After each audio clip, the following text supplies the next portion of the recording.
belt. We're going to show you how to remove this drive belt. We've got our alternator, we've got our idler pulley, our tensioner pulley, water pump, power steering, crankshaft. Okay, so these are all the accessories. They may be calling it an accessory belt. It's a good idea if you're changing this and you know the routing pattern, take a picture of it. Know what it is.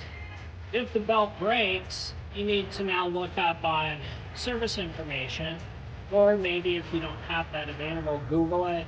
Sometimes they have a sticker showing belt routing under the hood, depending on the car. So what puts tension on this is simply I just push down on the belt, and you can see this is moving. So I have to move this tensioner to get this belt off.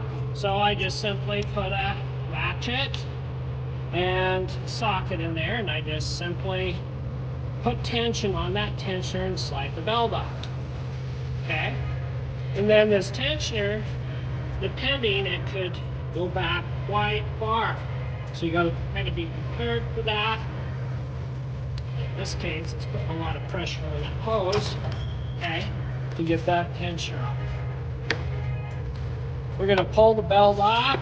We change the belt, okay. We talked about how to visually inspect the belt from another video.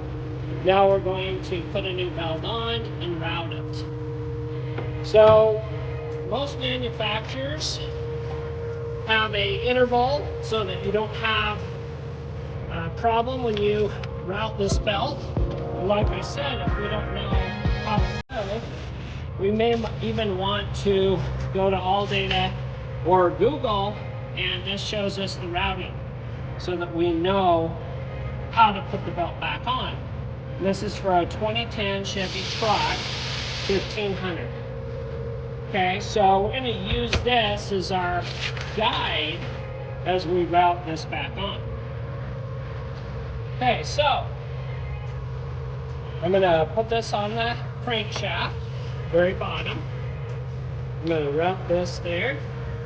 According to my diagram, after it goes around the crankshaft, it's going to go around the water pump this way. And it's going to circulate like this around the power steering. Then it's going to go up top here. Okay, I'm going to kind of put this over here for a moment, and you can see I've got it ready where my tensioner is.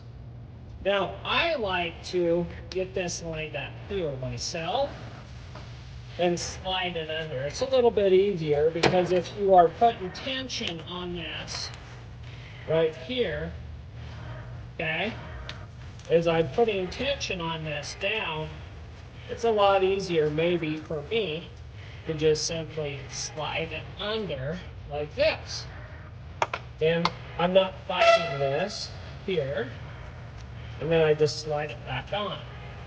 Make sure all the grooves are in place. Make sure it's on the water pump. Gently move that off.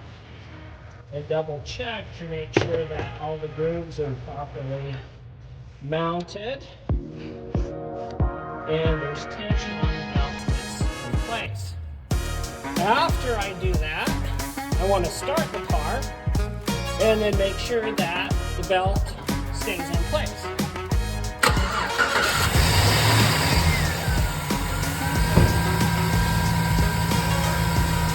And you can see the belts are aligned now the way they're supposed to. And I just simply took the tension off of the belt with the tensioner and slip the belt off and put the new belt back on.